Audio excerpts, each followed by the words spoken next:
Estás escuchando Radio Trinchera, porque la verdad está en el barro.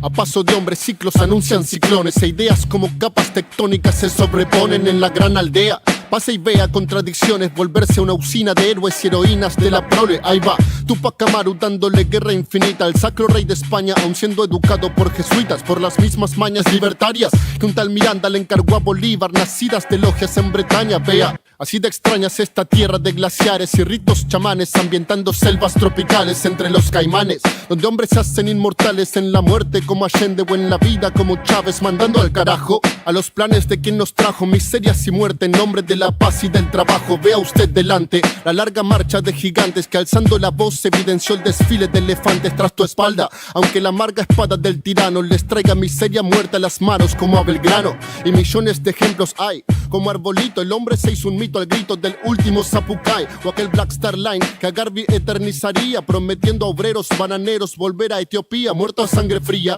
por la ambición de compañías a las que un negro pensante de muy poco les servía, como Malcolm X, Luther King o el Lobo Gaitán. De Juana Zurduya las comunas de Manu Beltrán, donde andarán las que hacen de la lucha todo un arte, como Eva Duarte. Adelante, marcha de gigantes.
En la República Argentina comenzamos un nuevo programa de Marcha de Gigantes desde los estudios Emilio Escameta Curi, aquí en Comunidad Ferroviaria.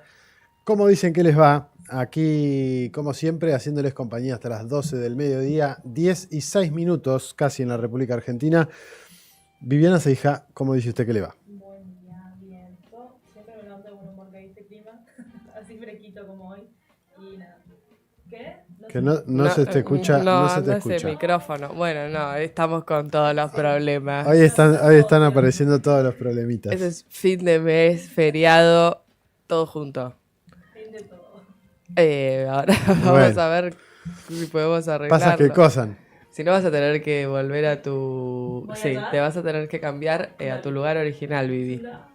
Bueno, chicos, nada. Radio en vivo. Buen día. ¿Cómo buen andan? día. Mirando Cerrar Campana. ¿Cómo dice Yo, usted que le va? bien. Feriado.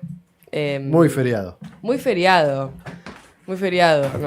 Acá sobre la marcha nos vamos enterando de cosas que nos están pasando. Bueno, para empezar, estuvimos toda la semana transmitiendo Radio Trinchera desde el canal secundario porque YouTube nos detesta. Así que hoy El capitalismo nos detesta. Hoy estamos en... YouTube es parte de ese en Trinchera sistema. TV 2 porque por una semana completa nos suspendieron nuestro canal de YouTube. Sí. Seguramente ya a partir de la semana que viene volvamos al canal habitual. En teoría, En el medio pasan otras cosas, ¿no? Como que ese micrófono no anda. No sabemos los motivos por los cuales no está funcionando. Caro, ahí la vemos haciendo malabares del otro lado. Igual ya está. Malabares. Ya está, listo. Bueno, No pasa cuestión. nada. Quedó más opaca, Vivi. Sí, Sí, silenciada. sí, nos ha faltado la producción. Estamos ahí con algunos problemas, pero bueno. Es muy fin de año. Sí, ya estamos todos con lo último, ¿no? Es Como muy que fin la de año. batería anual, Sí. no sé si llegamos a diciembre, ¿viste? Como que No, hasta el ¿cómo no vamos a 30. llegar a Tenemos que diciembre? llegar. Al menos hasta el 20 de diciembre tenemos que llegar, sí o sí. Ah, la cámara que la corramos. Ahí Bueno, está. corremos esa cámara. Ahí estás. Sí, perfecto. Bien. Bueno, tampoco hay sorteo hoy. Tampoco No. hay Por lo sorteo. menos no en este programa, ahí después a la tarde. Me quedó re incómodo, ¿sabes qué pasa? Porque Nico está medio enfermo. En realidad yo estuve un poco enferma. Estoy lejas para Entonces, el mate. Yo traje un mate para nosotros, o sea, le trajimos uno a Nico y trajimos uno para nosotras, pero ahora justo me quedó medio lejos Vivi. Y bueno, pero yo se lo puedo pasar. Bueno, sí, el por mate. eso. Vos vas a agarrar el tuyo, vas a agarrar el Yo mío. hago de pasamanos. Bueno, perfecto. Perfecto. Bueno, ¿cómo andan ustedes que están del otro lado? ¿Cómo les ha ido durante esta semana? Semana bastante tranquila. Bastante. Bastante tranquila. Una semana de feriado internacional, al parecer. Sí, se tomaron un descanso las compañeras y compañeros, parece. Bueno, Excepto pero- Donald Trump, que sigue dando el Sí. ejemplo, se sigue juntando con gente. Tuve ahí una foto muy comentada y muy criticada con el príncipe heredero de Arabia Saudí, También. Mohammed bin Salman. sí. Eh, Una última propuesta de plan de paz para Ucrania. Un quilombo por todos lados. Rusia, ayer creo que fue la primera vez que habló respecto del plan de Ucrania y dijo como que era algo que ya venían trabajando desde Ankara, la cumbre de Ankara, que la imposibilidad estaba sobre todo en la parte ucraniana, que no estaba cediendo. Claro, sí, sí. Antes de El que ultimátum se haya del plan de negociado. paz es para Zelensky. No es para No, Putin. claramente, lo van a tirar abajo el autobús, como dice Jalife. Bueno, Que dicho sea de paso, no se supo nunca más nada de Zelensky. No sé dónde andarán, dónde lo tendrán escondido. Tiene porque- un inodoro de oro. Eso es lo último que salió a la Bueno. luz. Lo último que se supo es que tiene un inodoro de oro y se armó un escándalo de corrupción terrible. ¿Regalado por Trump o por...? Empezaron a saltar cositas así. Bueno, dentro de los puntos de este plan de paz, le ofrecen inmunidad. Bueno, Lo qué sé cual- yo, también lo estaban... cual es mucho decir, la verdad, para todos los escándalos de corrupción que ha tenido este También en muchacho. eso desde algunos medios de comunicación han reproducido que el gobierno de Estados Unidos estaría discutiendo con Maduro una posible rendición, en teoría, de No sé Nicolás si- Maduro y abandonar el país con inmunidad diplomática. O sea, que digan cosas como esa, sea de No, Zelensky no. o de Maduro, a mí Pero Yo lo estamos tomo así con hablando mucha de pinza. personas. No, pero estamos hablando de dos personas distintas. no, está claro. Claramente estamos hablando de personas distintas. bueno, no, ok. no. Eso está Yo de la de más. Maduro, por supuesto que no me la creo. Eso está de más. Bueno, es que yo, qué sé yo, ya no sé. Bueno, Donald Trump dijo esta semana que está. que podría estar interesado en charlar con Claro, Venezuela. eso es lo que No, puede que estén Charlando. Dijo. O sea, Literalmente. estamos charlando. Puede que estemos charlando. Bueno, pero es lo que también veníamos analizando, que lo de la invasión era viene teniendo un componente muy grande de más cuestión narrativa y de guerra psicológica, más que amén de que están los barcos en el Caribe y de que eso es una problemática sí. y que es una amenaza real. Lo cierto es que también muchos analistas coinciden de ambos lados que sería una catástrofe si llegan a intentar hacer una invasión terrestre o lanzar misiles o lo que fuere. Bueno, es parte de lo que hoy son las guerras. Hoy ya las guerras no es solamente tirar misiles o invadir, también es esto, es ponerte en permanente tensión. De hecho, un barco ruso, un carguero ruso que estaba yendo hacia Venezuela fue interceptado en aguas del Caribe y no pudo seguir camino hacia la República Bolivariana de Venezuela, terminó yendo hacia Cuba hasta donde tengo entendido. Y fue 2 veces repelido, digamos, para que no pueda llegar hasta aguas territoriales venezolanas. Bueno, o sea, la tensión está, sí. el punto está. En eso también, digo, no es curioso que Donald Trump en estos días hable de la intención, digamos, de conversar con Maduro y demás, cuando se dio también la reafirmación del acuerdo de asociación estratégica que tienen Rusia y Venezuela en relación al petróleo, que digo, ahí también es un puntapié que amenaza incluso las políticas también internacionales que tiene Rusia en Latinoamérica. Uh-huh. O sea, es una pata muy fundamental que de hecho teniendo empresas mixtas, tanto del Estado venezolano como del ruso, trabajando en conjunto, al menos hasta 2041. También sí. Y después de haber sufrido un golpe también bastante trascendental en lo que fue el referéndum de Ecuador, en el que nos vamos a meter ahora, pero Estados Unidos no va a poder tener una base militar. No. Al menos no legalmente. Al menos no legalmente. De ahí a que no tengan después, ya bueno, son 2 mangos aparte. Pero bueno. Pero como es justo algo pautado en la Constitución Nacional, bueno, es un poco más difícil de sortear quizás. Por eso también la necesidad del referéndum. Si no, ni siquiera lo hubiese convocado, ¿no? Como, bueno, ya fue. Está bien igual. eso. Va a estar un poco más complicado. Eso era darle un marco de legalidad, sí. O supuesta de legalidad. seguir fingiendo democracia en... Claro. Bueno, en fin, vamos a meternos por un montón de lugarcitos así para ver qué anduvo sucediendo esta semana. A ustedes que están del otro lado les proponemos que no se muevan, escuchamos algo de música si les parece, y a la vuelta arrancamos con el primero de los temas que hemos traído para convidarles.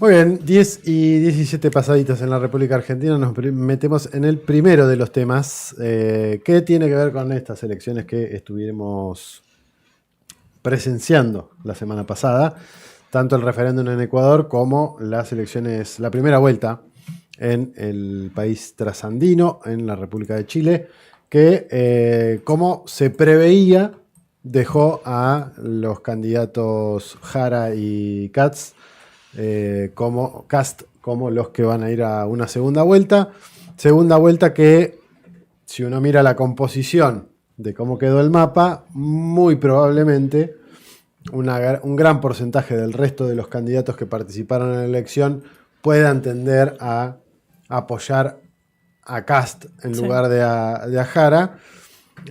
Habrá que ver si ese traslado en términos de partidos tiene una correlación en términos de votos. Si eso sucede o no sucede. La vez pasada, la segunda vuelta la termina ganando Boric. Claro, pero con algunas salvedades que me parece importante hacer. ¿Qué pasó, por ejemplo, en el año 2021? En el año 2021, la Concertación, que recordemos es una coalición de partidos integrado, por ejemplo, por la Democracia Cristiana, por el Partido Socialista, el socialismo democrático en realidad, una coalición de partidos de centro-izquierda que no estaba o no estuvo dentro de este frente amplio que llevó a Boric como candidato. En aquel entonces la Concertación saca en la primera vuelta un porcentaje cercano al 11%. Boric saca cerca del 25% y la Concertación saca un 11%. Y además, Marco Enrique Sominami, que llevaba su candidatura propia, pero bueno, también podríamos ubicarlo dentro del mismo espectro político, sacó en las elecciones del 2021 un porcentaje cercano al 7% de los votos. No un 2, como ahora, ni siquiera un 2. Claro, no llegó al 2% en esta oportunidad, y en esta oportunidad la Concertación fue dentro de este frente más amplio de unidad de los partidos de centro-izquierda chilenos. Y Jara sacó apenas un punto más porcentual que el que sacó Boric en las elecciones del 2021. Por eso la segunda vuelta está, chicos, complicadísima. Complicadísima porque apenas tiene el 26% de los votos. Ponele que pueda sumar el 1, y piquito que sacó Marco Enríquez o Minami, pero la realidad es que, bueno, parece muy difícil, más allá de haber ganado en esta primera vuelta, parece muy difícil que en la segunda vuelta se sostenga este proyecto. Pero era algo quizás muy esperable, dadas las condiciones en las que llega Boric. Digo, también era muy esperable que Boric gane, ¿no? Veníamos de un estallido social, de un contexto en Chile que abría la puerta a, bueno, los partidos que efectivamente estaban acompañando esa movilización popular, acompañando el pedido por una asamblea constituyente que reforme la constitución de la dictadura. Bueno, en nada de eso pudo avanzar el gobierno de Gabriel Boric y hoy lo paga. Después creo que hay otra cuestión muy interesante a analizar que tenía que ver con esto que charlábamos la semana pasada, el voto obligatorio. Pasamos de casi 7 millones de personas que votaron en 2021 a 13 millones, estamos hablando casi el doble de personas que votaron en esta elección, más de un 85% de participación electoral, un número muy alto. Y después la sensación que nos da, y también podemos hablar por lo que sucede aquí en Argentina, es que toda la gente que dice yo soy apolítica, me chupo un huevo la política, después va y vota propuestas más cercanas al fascismo. No sé si al fascismo, pero conservadoras. Bueno, en el caso de Chile, digo, las propuestas son muy conservadoras. Las dos propuestas que salieron segunda y tercera son propuestas está bien, pero de corte bastante fascista. Ya si partimos de la base que la izquierda es Boric. Bueno, eso desde ya estamos completamente de acuerdo. Bueno, pero desde ese lugar, o sea, lo que... Más allá de que hablar de izquierda y derecha ya que está medio viejo. Sí. Pero hablar de procesos o partidos políticos o expresiones políticas que planteen otro sistema de gobierno, otro sistema político, salir del capitalismo, ir hacia ni siquiera Boric. O sea, si partimos de esa base... está todo del centro a lo que sería la derecha de la forma tradicional de entenderlo. Desde ese lugar me parece ya es más que complicado. Bueno, me parece que eso explica porque también. Lo mismo que sucede acá, entre votar a la copia mala, a la menos mala, a la regular y votar al original, mucha gente se tiende a votar al original y no a todas las copias. Pero incluso pasó con las elecciones legislativas acá, ¿no? Una elección en septiembre en la que, bueno, no había votado tanta gente, seguramente los que fueron a militar, a votar, eran las personas, bueno, más convencidas de que el voto es efectivamente, o en todo caso, una herramienta para decidir sobre el futuro. Hay mucha gente que pone en duda de si el voto... De si votar efectivamente puede resolver alguno de los problemas de los que tiene, que no cree en la política como herramienta de transformación. Y en ese caso, vimos después una elección en la que vota más gente, que gente que no se acercó a votar cuando fueron las elecciones de septiembre. Va a las elecciones generales en la provincia de Buenos Aires, votó mucha más gente de la que había votado en septiembre. Y el resultado es demoledor. Me parece que acá es esa diferencia de participación electoral la que termina explicando un poco, porque después, por supuesto, hay analistas que dicen, bueno, si la concertación, o sea, si la concertación o la inclusión de la concertación en este partido más de unidad oficialista se hubiera traducido automáticamente en un aumento de votos, Janet Jara debería haber sacado un porcentaje cercano al 40%. Bueno, no, porque me parece que él lo que explica es que en realidad tuviste casi el doble de participación electoral. O sea, estamos hablando de un Chile que en el que habitualmente no vota más del 50% de la población. Bueno, tuviste un 85% de participación electoral.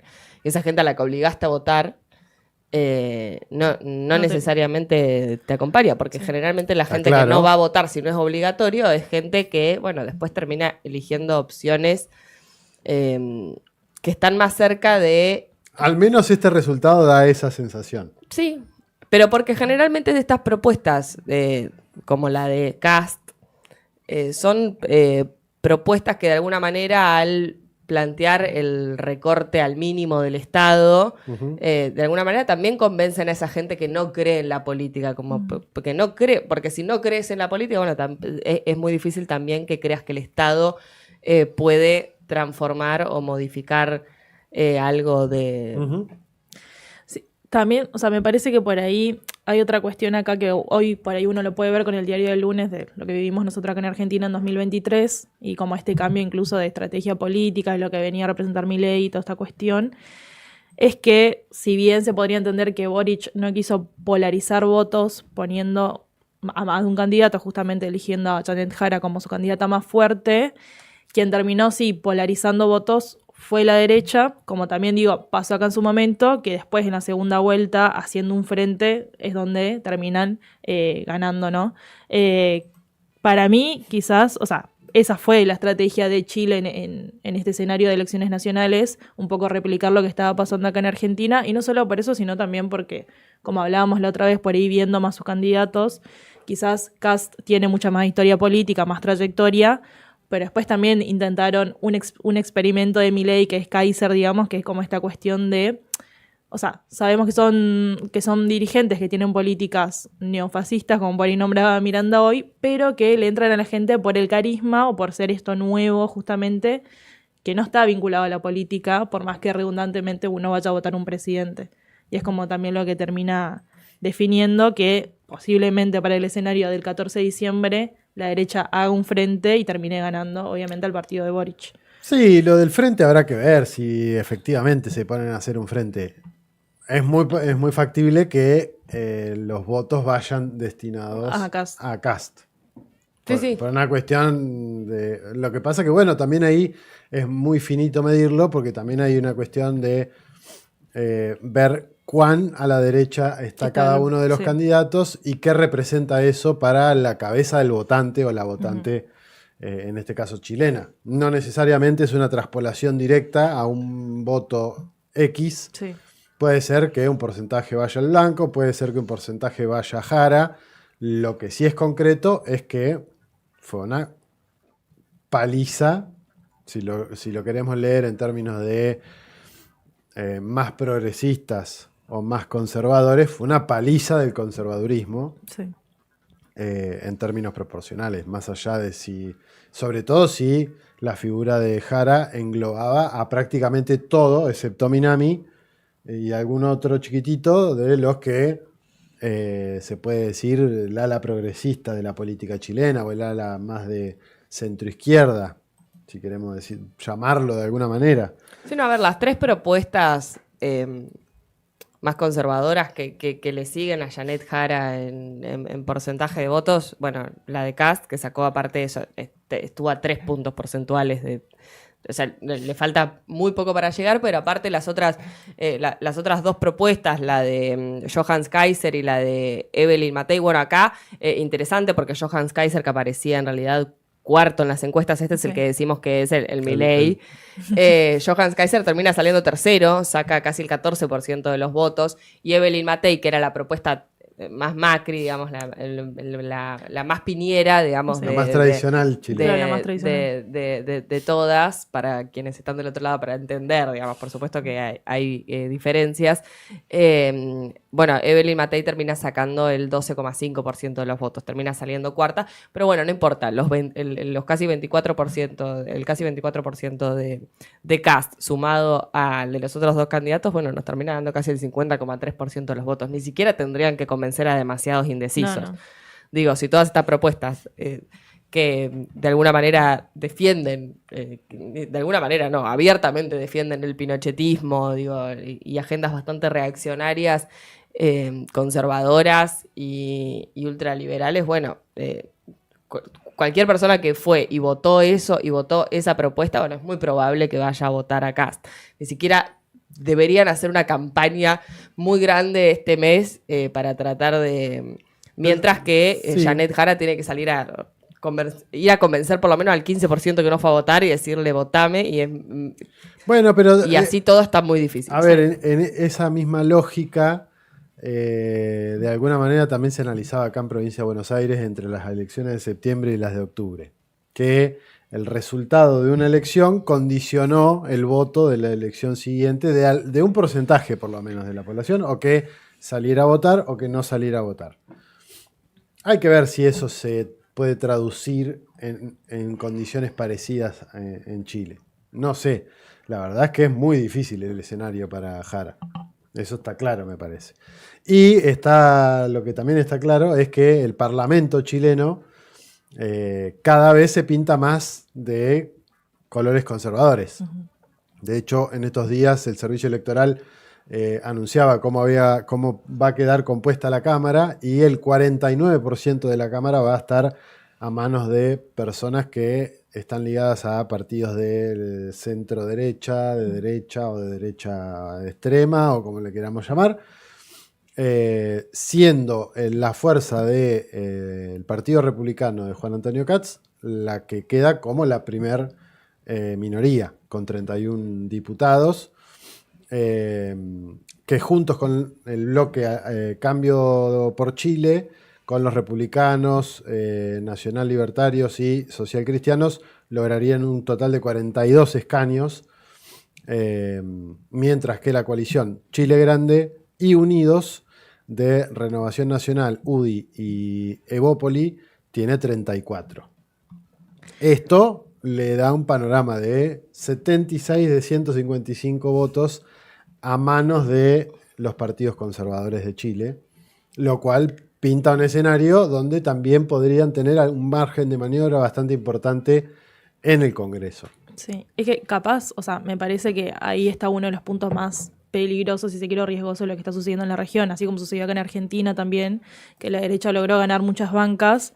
Es un poco también lo que pasó, lo que está pasando quizás también un poco en Brasil, que por eso también después salió el pedido de amnistía de Bolsonaro y como todas esas cuestiones que te dejan como sin herramientas, digo, incluso al presidente en esos sentidos, y también imposibilita quizá el día de mañana, no sé, por ejemplo, digo, pensando acá en Argentina, imposibilitaría también, no sé, los juicios políticos y demás que se quieran hacer a funcionarios del gobierno actual. Porque o sea, esa es la estrategia te condicionan la institucionalidad. Claro, más allá de que, particularmente en Chile, ya hay una institucionalidad bastante conservadora, el que tengan buenos resultados electorales también genera que esa posición se fortalezca y que sea más difícil revertirlo, más allá de que haya llegado Boric en su momento, que hizo lo que pudo o lo que quiso, no sé, ahí ya depende cómo se lo quiera analizar, y que el resultado... De mínima podemos coincidir en que se podría haber hecho un poco más, ¿no? Digo, porque la situación era muy favorable. A mí realmente me parece muy sorprendente, después de lo que fue el estallido social. Nosotros en Marcha de Gigantes lo abordamos casi, era un tema recurrente de semana a semana, Sí. Un proceso histórico de gente completamente podrida, de un modelo neoliberal estallando las calles de gente, y Boric a los 6 meses... O sea, y toda esa gente pidiendo una nueva constitución. No podemos seguir con la constitución del pinochetismo. A los 6 meses de asumir, Boric pierde, y no pierde por un puntito. La gente le rechaza la nueva constitución con el 62% de los votos. Digo, a partir... ¿Y por qué? Sí, lo que pasa es que hay que ponerse más finito en el análisis ahí, porque ¿qué participación? No, la participación fue bastante alta cuando hablamos de... ¿El 85? No, ahora? no fue el 85, por supuesto que no. Bueno, está bien, pero por eso digo, hay un montón de matices, porque ahí es que no se la cargaron al hombro, que podrían haber militado más, Sí. que confiaron demasiado en la institucionalidad. Pero no importa, porque esa urgencia social, digo, que catapulta la movilización en 2019, tenía, digo, en el centro de la escena una cuestión vinculada como a la lucha antineoliberal en la cuna del neoliberalismo, digamos, para nuestra región, de alguna manera. Sí. Ese era el quid de la Y cuestión. bueno, Digo, sí. más allá de que después se pide una constituyente y todo eso, pero la movilización era profundamente antineoliberal, y Boric llegaba, digo, con la oportunidad por lo menos de plantear una agenda apenas distinta. Y el hecho de no Como haber el frente de todos acá. Sí. el hecho de no haber modificado o no haber podido tomar decisiones que marcaran una perspectiva antineoliberal, digo, para responder, en todo caso, a las aspiraciones que tenía el pueblo chileno, bueno, me parece que eso Sí. termina marcando también un poco la agenda. Terminamos cayendo siempre en lo mismo.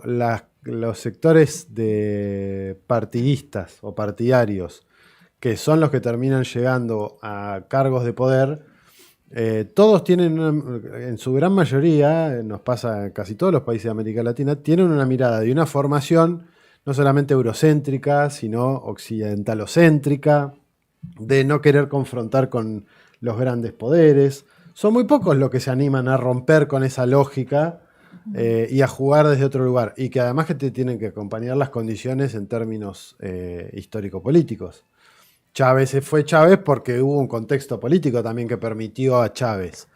Sí. Lo mismo Fidel o lo mismo Lula tiene todas sus contradicciones también por lo que es Brasil, porque también viene de una formación parecida, pero puede salirse de ese juego porque tiene alianza con los rusos y los chinos. Sí. Si no, no sé si estaría en las mismas condiciones. Por eso digo que es, en parte, hasta dónde te animás a hacer esas modificaciones, hasta dónde te volcás en el apoyo popular. Bueno, pero si ya sabes que vas a ser medio pelotudo y que no te Pero vas a es que animar, no lo prometas. A veces no tiene que ver con... Nada, bueno, está bien. Porque para mí después es eso, es como Eso es el marketing electoral, que es una pedorrada y es lo que Bueno, pero se después viene te- diciendo hace décadas. Pero que después te sale caro, porque incluso a Ah, Trump, obvio porque que te incluso sale a caro. Trump le está saliendo un poco caro. O sea, ahora vamos a hablar un rato Claro. de Estados Unidos, pero si vos llegas diciendo Estados Unidos primero que nada, y vamos a bajar los precios, y los precios siguen estando altísimos, y vos en realidad te la pasás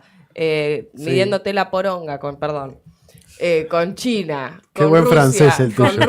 con Rusia allá, te sacás un par de barquitos al Mar Caribe a ver si te le podés hacer el vivo a Pero la tiene que- revolución bolivariana. Pero Bueno, qué tiene sé que ver yo. con un montón de factores. Por eso digo, es hasta dónde vos querés hacer y hasta dónde te dejan en parte hacer. Porque ahí es donde empiezan a jugar todos estos actores institucionales que ya están anquilosados en los poderes. Léase poder judicial, léase poder legislativo. Más allá de que Trump en este segundo mandato tiene todo el legislativo.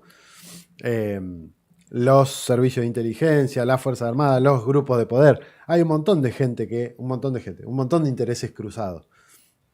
La política a veces es cómo poder equilibrar eso en base al proyecto político que tenés. Bueno, a veces se puede, a veces no se puede, a veces te dan las agallas, a veces no.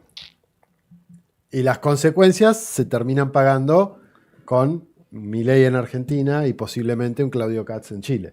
Bueno, respecto de Cast, algo interesante que leía y que me había olvidado que había sucedido, pero él antes de la segunda vuelta del 2021, como que te diga unas horas antes de que se vote efectivamente la segunda vuelta, esa segunda vuelta en la que él pierde con Gabriel Boric la elección, él dice, si gano, gano. Y si pierdo, también gano, dijo.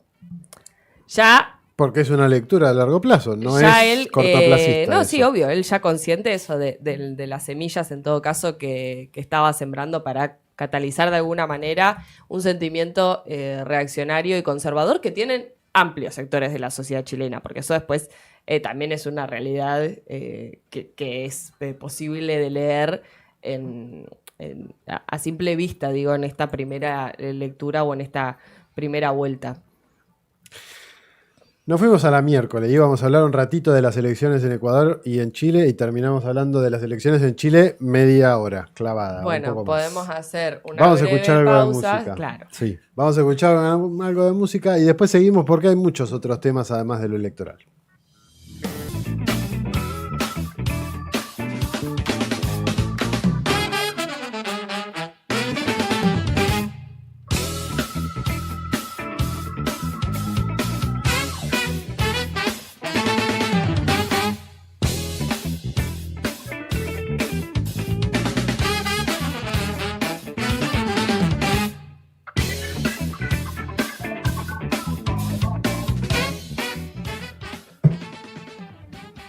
Ajá. 10:45 en la República Argentina.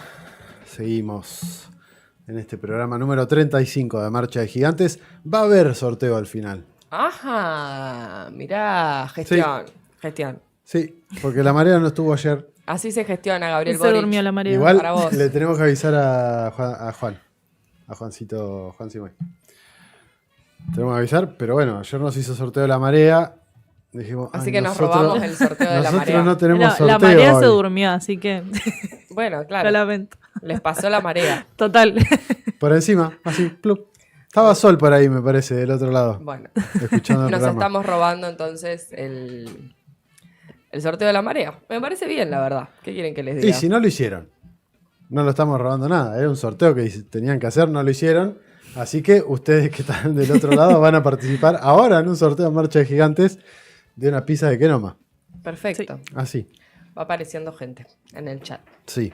Van mandando sus saludos. Sí. Gracias por estar del otro lado. Sí. A todos quienes están. Tu padre es de Lanús, no sabíamos que estaba tan cerca. ¿Viste? Dijo que está en Lanús. Hoy juega Lanús, chicos. Hoy Es juegan un a evento los- muy importante, final de Copa Sudamericana. Sí. Sí. Y hoy Des- juega San Lorenzo también. Esto lo digo. Elecciones en Ecuador. Había un referéndum que se daba la semana pasada. Mañana va a haber elecciones en Honduras. Sí, También importantes, presidenciales.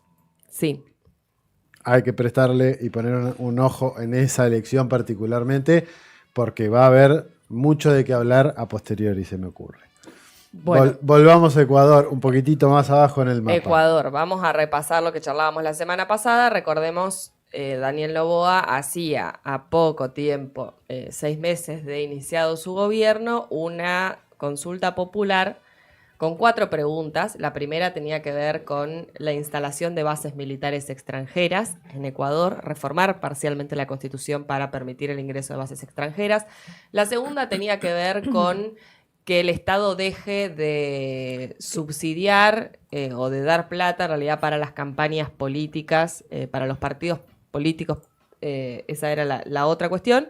La tercera pregunta tenía que ver con disminuir la cantidad de representantes en la Cámara de Diputados y Senadores. Y la última tenía que ver con el llamado a una asamblea constituyente para directamente hacer una nueva constitución, ¿no? Dejar atrás la constitución del correísmo y hacer una propia. Bueno, las dos propuestas que mayor rechazo tuvieron fueron las de las bases militares y la de la reforma completa de la Asamblea Constituyente para cambiar la Constitución, con un 60% de los votos aproximadamente. Creo que la de la Asamblea Constituyente un poquito más que la de las bases militares. Las otras tuvieron también, fueron rechazadas, las dos.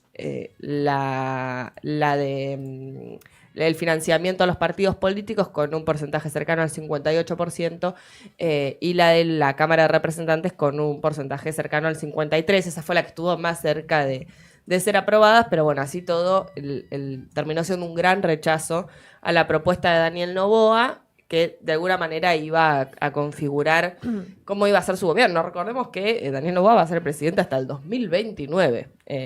En Ecuador este rechazo ya le marca, después de lo que decíamos, la movilización popular, el paro nacional de tantos días, me parece que marca un poco cuáles van a ser las dificultades que va a afrontar el gobierno de Daniel Noboa, que parecía de pronto que tenía un cheque en blanco a disposición, ¿no?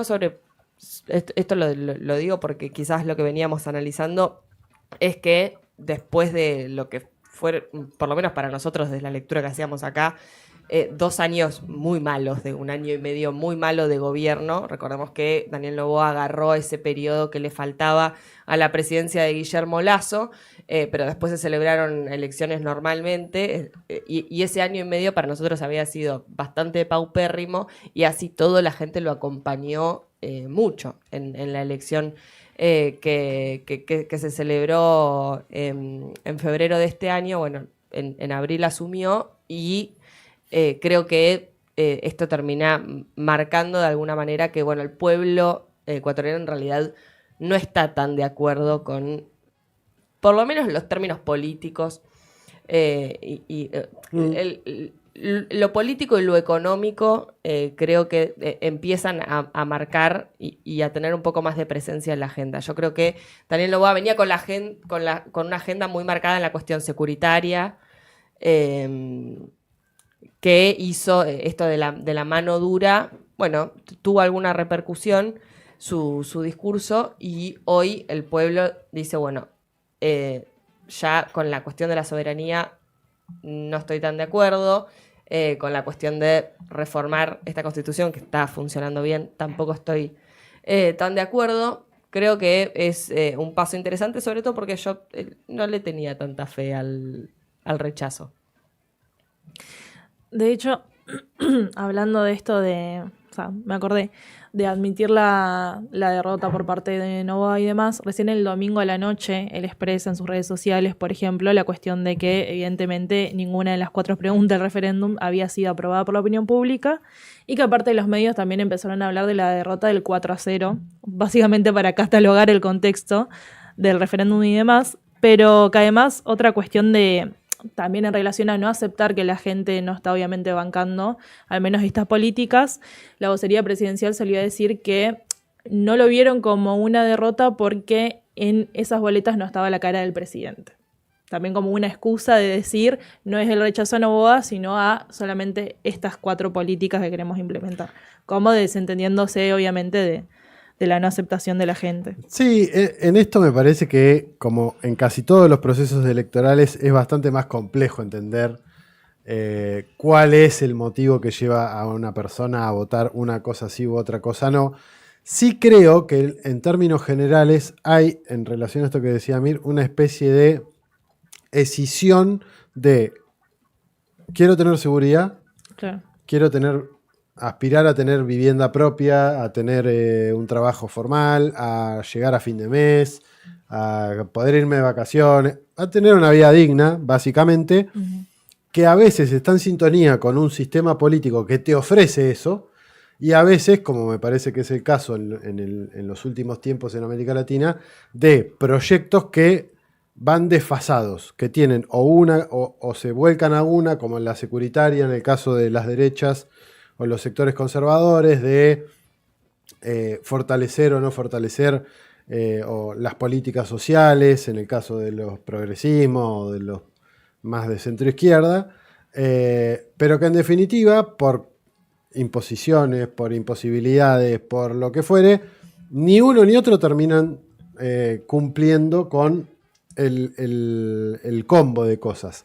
De ahí también me parece que el descrimiento en la política como proceso de transformación, y de que no haya habido, hasta ahora por lo menos, poder generar una continuidad en esos procesos políticos que iniciaron a principios de siglo, que el único que se sostiene hasta ahora es Venezuela, sí, Cuba y Nicaragua, son los únicos 3 que se sostienen en un proceso pero que tienen que parten desde otro lugar en términos políticos, inclusive con otro tipo de discusiones, con otro tipo de luchas,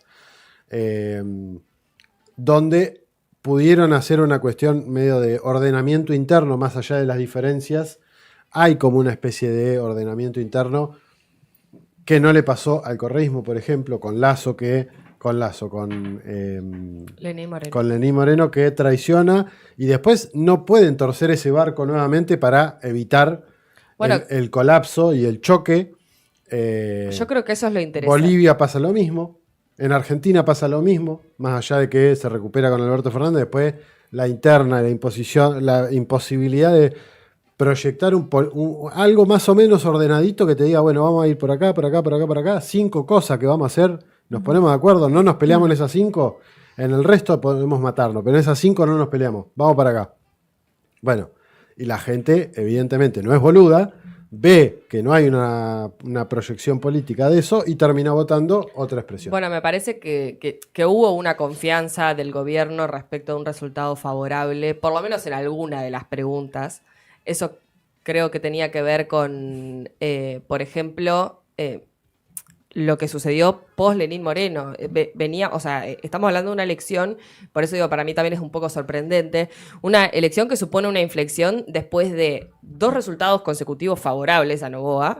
Recordemos los de la elección aquella, la de agosto del 2023, y los de la elección de febrero de este año, pero además precedido por 2 gobiernos que enarbolaron de alguna manera el retorno al neoliberalismo en Ecuador y la destrucción de los avances Sí. que se habían hecho durante el correísmo. Yo- En ese contexto yo creo que Noboa va a esta elección, por lo menos con una confianza y quizás descansando, digo, sin hacer demasiada campaña, porque creo que no hubo...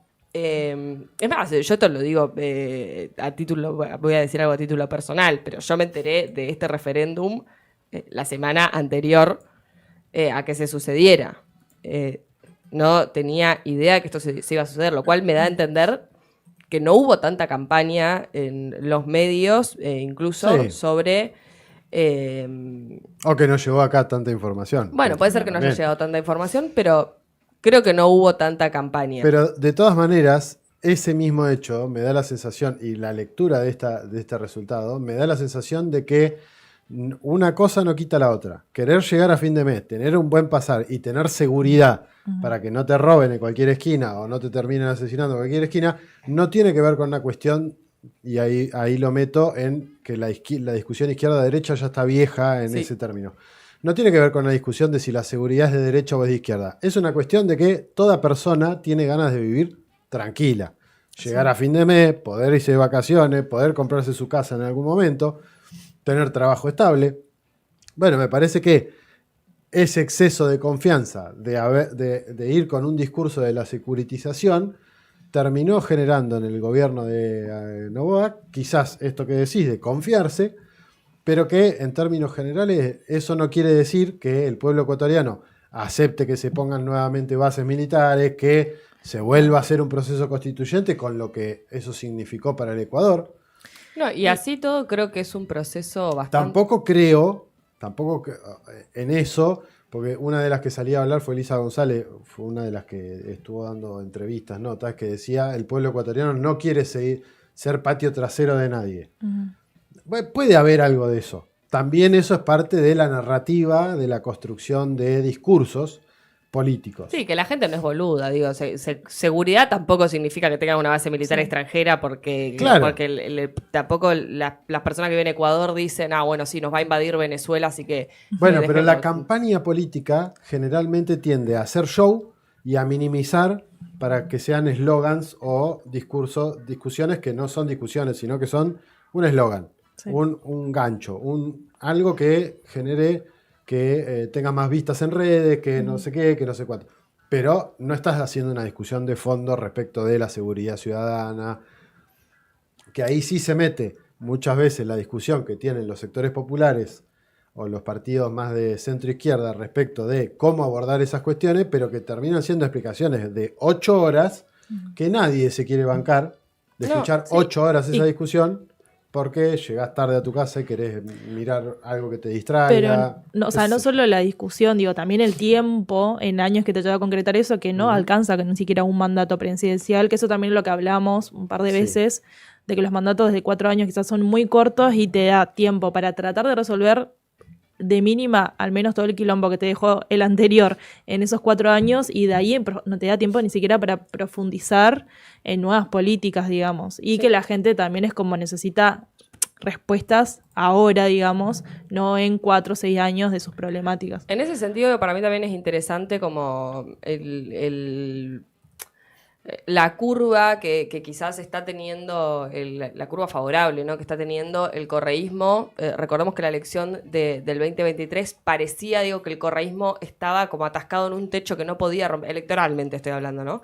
Pero el correísmo como atascado en un techo con un techo que no superaba nunca el 33-34% de los votos en primera vuelta. Ese era el gran problema que no estaba pudiendo superar el correísmo. En la elección presidencial de este año, Luisa González saca en primera vuelta casi el 40%, el 40% de los votos. Parece que eso habla de un avance y de pronto el rechazo contundente a esta propuesta del gobierno de Daniel Noboa, bueno, me parece que da por lo menos algo de esperanza en relación también a, bueno, esto, la disputa por el sentido, sobre todo. Y también me parece que otro punto ahí, que no sé, digo, cómo lo vivirá la población de Ecuador en relación a, bueno, negar obviamente la instalación de bases norteamericanas en su país, también digo, en un momento donde están viendo los ataques que suceden en Colombia y Venezuela, o sea, me parece que como que no es azaroso también que la opinión pública gire en torno a eso, por más que esté Daniel Noboa de presidente, cuando ellos tienen muy cercana esa amenaza también, digo, por las costas del Pacífico y demás, de lo que está viviendo Colombia y Venezuela hoy en día. Bueno, tiene que ver también con lo que en algún momento creo que hemos mencionado, que es uno de los planteos que hace este influencer brasilero mexicano, Diego Rasurín, me sale el apellido. No en importa. fin, que una de las cosas que plantea es que las democracias, como las conocemos en Occidente, dejaron de tener el rol o de cumplir el rol que tienen. Pone siempre hace la comparativa con China como estructura de gobierno que tiene otra lógica de funcionamiento, no es el funcionamiento de las estructuras político-partidarias y demás. Atendiendo a esto que decís, que 4 años para cambiar semejante quilombo que deja décadas de procesos neoliberales, lo que termina sucediendo es que se va avanzando hacia estructuras de gobiernos más autoritarios o más, no sé si como más rígidos, pero que en el tiempo no tienen ese problema de que cada 4 años hay que cambiar, sino que lo plantea en estos términos. Yo no sé si estoy tan de acuerdo, pero lo plantea medio como en esos términos, que efectivamente para tratar de resolver lo que necesitas es una proyección y una continuidad en el tiempo. Sí. 4 años no te alcanzan, 5 años no te alcanzan, 6 años no te alcanzan, capaz que necesitas 3 mandatos para poder resolverlo, entendiendo que no somos países aislados, que vivimos interconectados, que hay intereses de afuera, que hay intereses corporativos. Todo eso, y aparte, discusión más filosófica, más grande. Capaz, o sea, una última cosita, capaz también como qué herramientas políticas pueden tener los gobiernos populares a la hora de que no vengan a desarticular todo lo que construyeron, por ejemplo, no sé, acá en Argentina, es lo básicamente, claro, lo primero que hacen, pero que lo resuelven simplemente cerrando un ministerio. Sí, y ahí básicamente desatendiendo una cantidad de problemáticas. O desfinanciando o no teniendo presupuesto por 2 años como pasó en Argentina y que eso no tenga consecuencias. Bueno, en ese sentido, digo, para mí, la reforma de la Constitución en Ecuador es un aspecto trascendental en el análisis. Digo, vos, la Constitución, o sea, la Constitución del 2008 en Ecuador se aprueba con el 64% de los votos. Hoy el 60%, o sea, estamos hablando de que no hay fluctuación prácticamente. La participación electoral en el referéndum fue muy alta. También casi el 85% de los ecuatorianos fueron a decirle no a la propuesta de Daniel Noboa. Pero después es eso, digo, se rechaza con el 61% de los votos cambiar la Constitución. Una Constitución que en 2004... que en 2008, perdón, se aprobó con el 64% de los votos. Es decir, no hay tanta fluctuación respecto de qué es lo que queremos construir en todo caso como pueblo. Digo, si la Constitución tiene contenidas, principios o bases para lo que queremos construir como sociedad, bueno, no hubo tanta fluctuación. Más allá del cambio de gobierno, del avance neoliberal, me parece que ahí después hay también una cuestión interesante y habrá que ver cómo lo puede... también hacer valer en este caso, bueno, los movimientos como puede ser la Revolución Ciudadana. Me parece que es un momento para, bueno, empezar a pensar efectivamente desde ya una propuesta electoral que pueda ser superadora de lo que vimos hasta ahora de cara al 2029. Bueno, no, y de cara a las elecciones legislativas, por supuesto. Capaz eso marca también justamente el descontento hacia la figura política concretamente y no hacia las políticas que la gente quiere. O sea, como el desgaste de tantos años de mandato que pasó acá también en Argentina, con el peronismo, el kirchnerismo, que fue como, bueno, o sea, el cansancio de la gente hacia la política por ver la misma cara durante tantos años, que a la manera de vida que quería tener. Eso es muy probable, digo, porque yo, o sea, incluso Puede lo ser. puedo ver hasta con mis amigas, digo, que si yo les digo, bueno, ¿vos te parece que las amas de casa cobren por decir algo, que las amas de casa que no tuvieron una remuneración, no estuvieron registradas, pero hicieron un montón de trabajos, cobren una jubilación, seguramente la gran mayoría de mis amigas me digan, sí, me parece perfecto.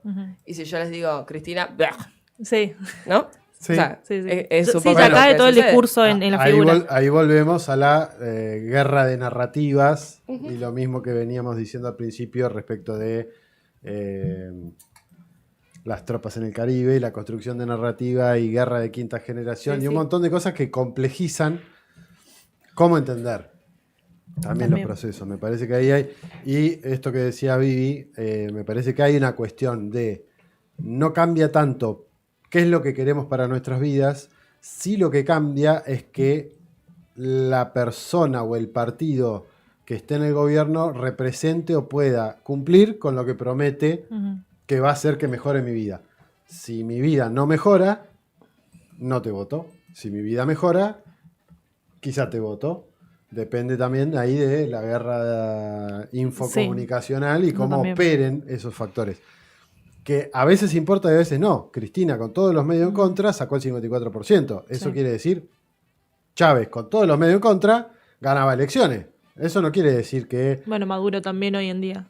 Eso no, por eso digo, eso no quiere decir que lo mediático sea ultra trascendental. Sí influye, pero logra permear si no resolvés las condiciones materiales de vida de la gente.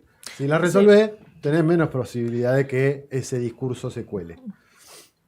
En definitiva, le fue como el traste a Noboa, no pudo aprobar ninguno de los 4 puntos que tenía. Felicitaciones al pueblo ecuatoriano que salió a votar, que bancó, que dijo no a Bravo. semejante cuestión. Una demostración más de que los pueblos no se equivocan. Voten como voten, los pueblos no se terminan equivocando en algunas cuestiones que son trascendentales. Dicho esto, habiéndonos pasado también una eternidad, vamos a ir a hacer una breve 15 pausa. minutos. No tenés producción y vos tipo. Vamos a hacer una breve pausa y volvemos. Desde la comunidad ferroviaria nace. Seguí nuestros pasos en las redes, en Facebook, Instagram y Spotify como Marcha de Gigantes, en Twitter, @MDGigantes. Y todos los programas emitidos, encontralos en Mixcloud como MD Gigantes.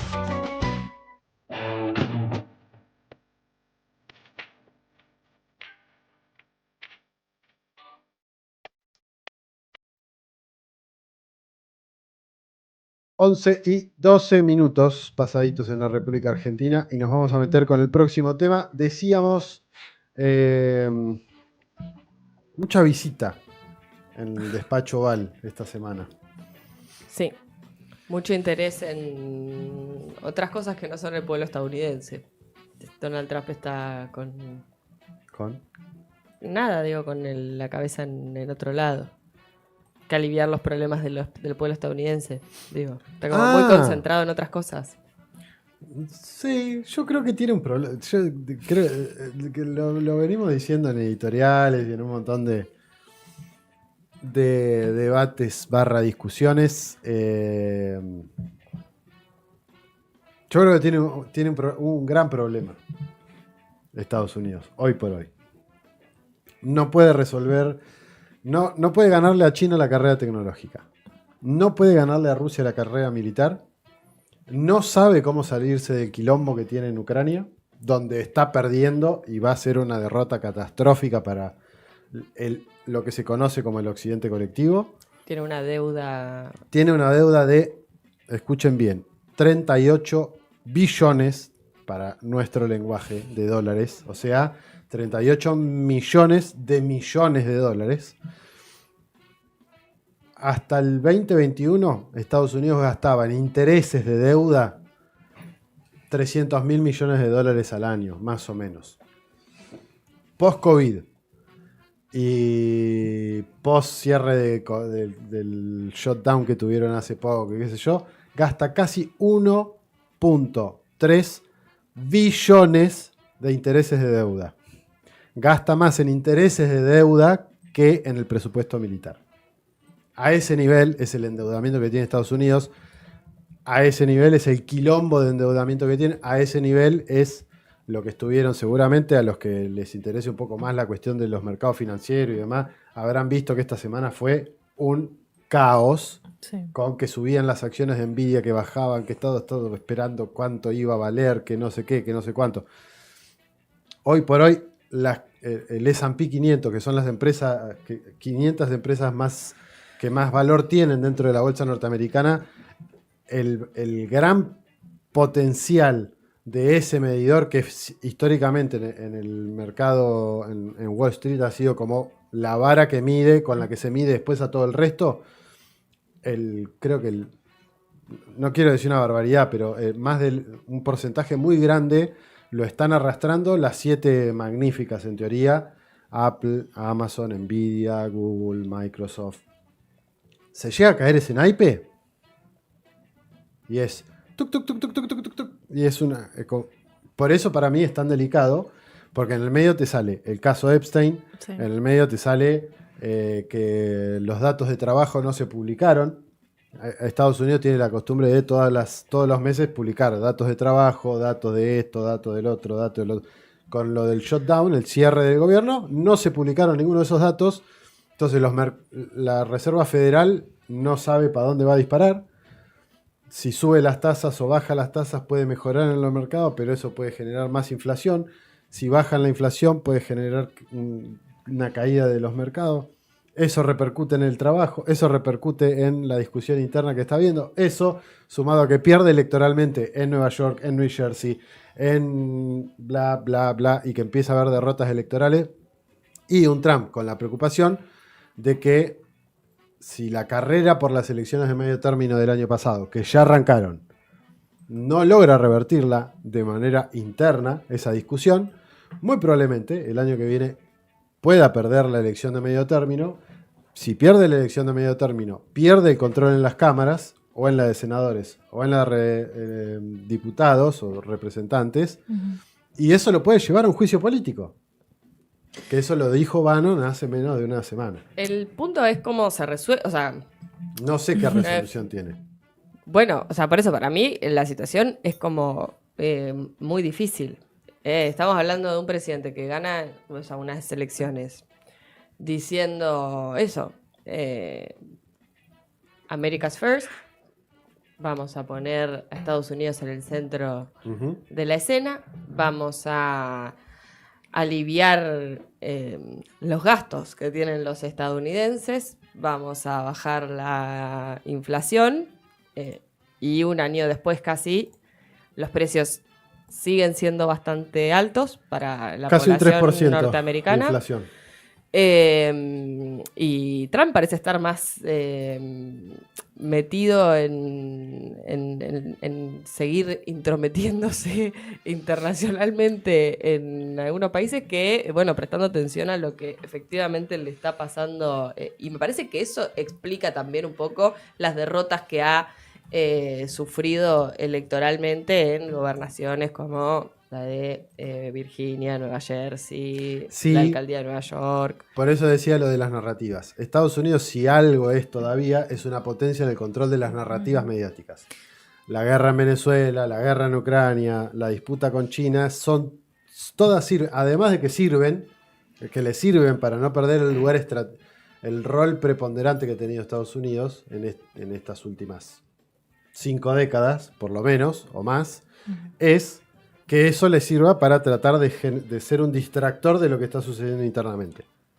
Sí, que igual un poco, digo, esa narrativa mediática tampoco le está jugando muy a favor ahora, como vos mencionabas con el caso de Epstein y demás, que estuvo resurgiendo todos estos días, incluso Trump molesto en conferencias de prensa cuando los periodistas le preguntaban esto, insultándolos y tratándolo de mentirosos, e incluso de que es algo que, bueno, que ya pasó y no se tiene que hablar.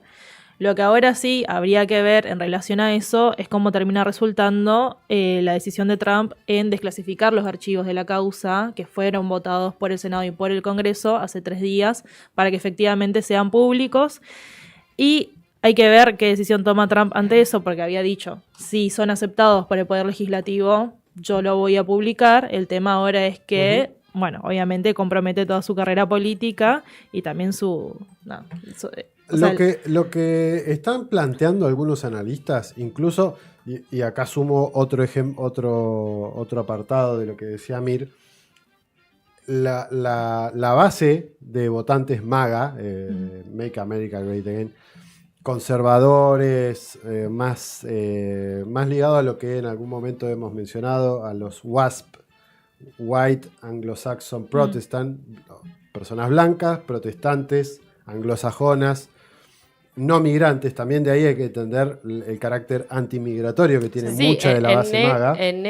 Digo, en eso quizás nosotros, porque quizás venimos hablando bastante de esto y hablamos como de dos proyectos que son antagónicos dentro de los Estados Unidos, incluso puede suceder dentro del propio Partido Republicano, para si alguien se está sumando a esta discusión ahora, como para quizás se entienda, pero hay una confrontación entre dos proyectos que son bastante distintos. Uno vinculado quizás más a la oligarquía financiera globalista, ¿no? Articulada en torno a centros de poder como Davos, la OTAN, algunas redes financieras transnacionales. Eso no es Trump, digamos. Soros, ¿no? Exacto. Soros y todo su entorno, la casa Rothschild, BlackRock y todo lo que representa esa mega corporación. Y Donald Trump como representante del empresariado nacional, ¿no? Como la oligarquía financiera localista, no globalista, ¿no? Como los sectores más ligados al petróleo, al armamento, a la construcción.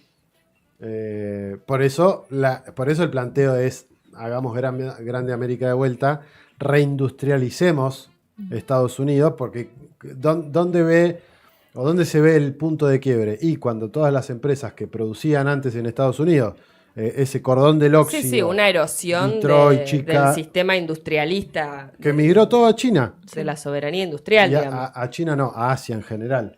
Bueno, eso es lo que hizo que Asia hoy sea el centro productivo, sobre todo China, sea el polo productivo más grande del mundo. ¿Por qué? Casi el 80% de las cosas que consumimos se hacen en China. Y porque hubo toda esa transferencia tecnológica, y además porque los chinos no solamente lo copiaron, sino que después hicieron mejoras a lo que habían copiado de Occidente, y hoy son casi imparables. Y al menos el 60% de la población vive en Asia también. Pero además hay una cosa, hoy lo chusmeaba en algunos artículos, la aplicación de la inteligencia artificial en China está sobre todo anclada a la producción real de bienes y consumo. O sea, a la automatización de producción de autos, a la robotización de las fábricas. No la inteligencia artificial para un sistema, no solamente para un sistema de medición de caras que te permite identificar cuál es léase bien esto entre comillas, el terrorista de turno al que hay que matar. Que es el tipo de inteligencia artificial que están usando los israelíes junto con Google, con Amazon, en coordinación, que esas grandes tecnológicas les prestan ese servicio, por ejemplo, al ente o a Estados Unidos. Nvidia, poniéndose también como... No sé si lo vieron. Hubo como 4 o 5 de los grandes empresarios tecnológicos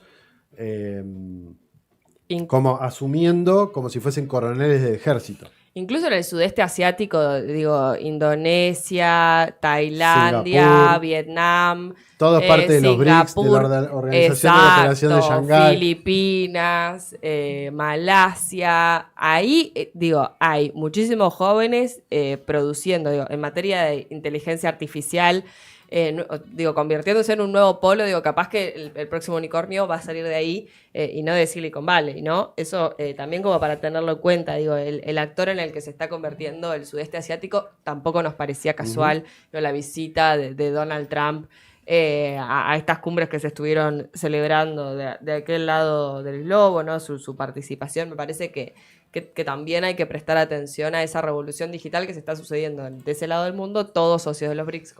Como decía, creo que... ¿Todos o casi? Casi todos. Pero aparte la cercanía después, ¿no? Pero física, a ver, también por eso la vinculación, lo veíamos la semana pasada, La relación de Trump con Japón, con Corea del Sur. Hay propuestas, inversiones no millonarias, mega multimillonarias, tanto de Japón como de Corea del Sur, en Estados Unidos, no en territorio japonés o surcoreano, sino llevar las fábricas a Estados Unidos. Apple diciendo que va a ir nuevamente a Estados Unidos a fabricar en ese país. Nvidia, que ya está planteando que no va a haber prácticamente venta de chips a China, que se pierde el mercado chino Nvidia, lo cual también fue otra de las motivaciones que reaccionó a que las bolsas hicieran para arriba y para abajo interminablemente.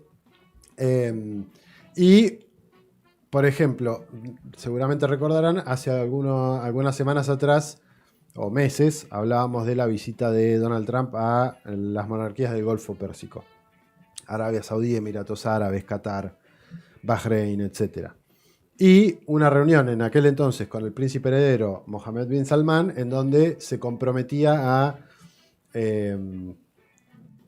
no solamente a comprar determinadas cosas a Estados Unidos, sino a hacer una inversión en Estados Unidos de 500.000 millones de dólares, o sea, $500 millones en Estados Unidos. Hace algunos días nada más estuvo bin Salman en el despacho Oval con el presidente Donald Trump y redobló la apuesta y dijo: vamos a invertir 1.000 millones, o sea, $1 billón de dólares en Estados Unidos. Trillions, le dicen ellos, porque en el lenguaje anglosajón, billions son miles de millones. Claro. Trillions son millones de millones. En el lenguaje nuestro, billions son millones de millones. De vuelta, nuevamente, mucha guita que se compromete y por eso traía lo de lo financiero, porque va anclado al financiamiento de las empresas tecnológicas para poder financiar la producción, y eso nos toca de cerca a veces, como esta supuesta inversión que se iba a hacer en la Patagonia de un megacentro de datos. Sí. Bueno, mucha de la inversión de esa guita está yendo a las grandes tecnológicas para invertir en inteligencia artificial, para no perder la carrera de inteligencia artificial con los chinos. Ahora, eso es lo que está haciendo es que haya un financiamiento muy grande, pero que de ahí, desde ese financiamiento o compromiso de financiamiento, a que se lleve a la práctica, van a pasar años, porque no se construye un centro de datos de un día para otro. Son literalmente monstruosidades en términos de infraestructura la que se tiene que generar, además de la cantidad de chips que se necesitan, etcétera, etcétera. Esa carrera perdida es mucha guita que se está yendo para ese lado, que hay que ver cómo se resuelve, porque esa guita que se va para ese lado es guita que no va para o subsidios o crear empleo de calidad dentro de Estados Unidos. Sí. Es la crítica que le hace el propio MAGA, la propia base del MAGA a Estados Unidos, sumado a los aranceles, base MAGA que es sobre todo rural, y China ya diciendo: no te voy a comprar más soja, la voy a comprar a Brasil. E incluso en la base MAGA, digo, vinculado a lo que está sucediendo con el caso de Jeffrey Epstein, hay no solo una cuestión política, sino una cuestión moral. Muchas encuestas dicen que hoy 1/3 de la base electoral de Donald Trump no aprueba particularmente la gestión de los documentos de Jeffrey Epstein por el gobierno. Me parece que esa también es una cuestión que se suma, digo, a todas las fracciones internas que tiene Donald Trump. Una, por supuesto, que lo decíamos, vinculada a la política exterior, ¿no? Un presidente que llega diciendo: no nos vamos a meter en ninguna guerra extranjera, y que en junio ataca instalaciones militares iraníes. Eso ya generó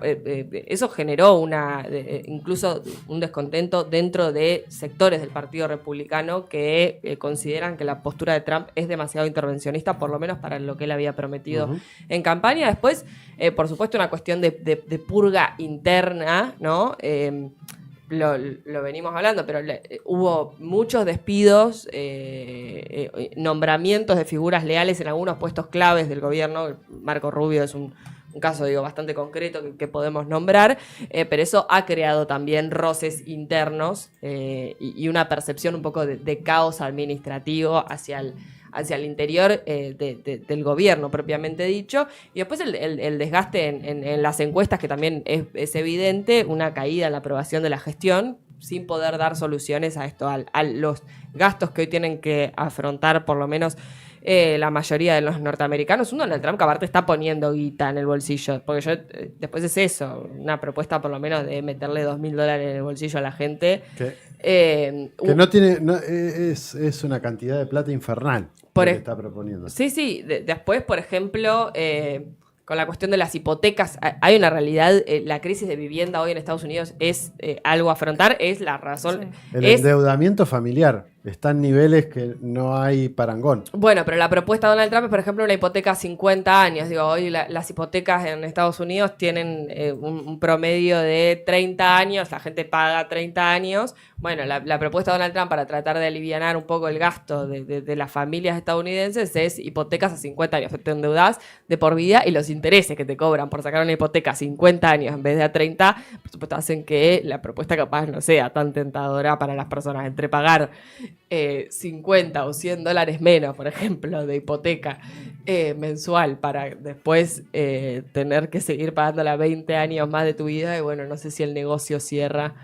si le cierra por algún lado a alguien, quizás a alguien que hoy está muy endeudado, pero bueno, eso, la imposibilidad de dar respuesta ante los problemas que están teniendo los estadounidenses es también una cuestión. Me parece que el caso Epstein de alguna manera también termina, si quiere, articulando como o actuando como catalizador, ¿no? De ese ya desgaste que atraviesa el gobierno. De todas maneras, hay algunos, esto era lo que iba a decir, después me fui por las ramas, pero hay algunos analistas que lo que están planteando es que, yo no tengo información para decir si es así o no he leído por lo menos nada, pero algunos analistas plantean que en realidad Donald Trump no está tan implicado como se cree. Sí todos, o sí muchos de los republicanos y demócratas que se rasgan las vestiduras para que se publique esa información, después eso que están recontra hasta las manos, empezando por Barack Obama. No, es que para mí el caso va a terminar salpicando. Para todos lados. Sí, va a terminar salpicando para todos lados. No va a haber nadie que se salve. Claro, el otro día escuchaba que incluso esto es lo que supuestamente lo implicaría Trump, que Trump sabía de esa trama de cuestiones y que le había planteado a, creo que era la esposa de Epstein, déjense de joder con esto porque los van a agarrar. Onda como que sabiendo, que fue cómplice porque sabía que existía esa red de pedofilia y dijo, corten con esto porque va a ser un escándalo, pero no es que lo denunció. No. Y ahí es donde está su complicidad. Hay que ver después qué sale, qué no sale y qué de todo eso que sale se puede confiar, porque ya sabemos cómo es el perfil de este tipo de cosas dentro de Estados Unidos. Lo que sí puede generar, y por eso decía, lo que dicen algunos analistas es que lo que Trump estaba esperando es a poder jugar la carta a Epstein y que se publiquen más cerca de las elecciones para poder asegurarse ganar la elección de medio término. Claro. Bueno, como una jugada propia. Lo que pasa es que lo están condicionando para que salga ahora. Claro. De todas maneras, esto es una hipótesis. Hay que ver si es así o no. Esto va a para mí terminar salpicando bastante. No sé, la verdad es que eso, no podemos dar información certera de qué tan implicado está Donald Trump. No sé si hay alguien que pueda. Y si hay alguien que puede, es parte de los servicios de inteligencia. Eso desde ya. Lo único que sí podemos decir o que se puede analizar es que desde la tumba Epstein ha hecho más que algunos adversarios políticos. Digo, por lo menos de sembrar dudas dentro de el núcleo más duro de la base electoral de Donald Trump. Porque después hablamos de una base electoral muy leal.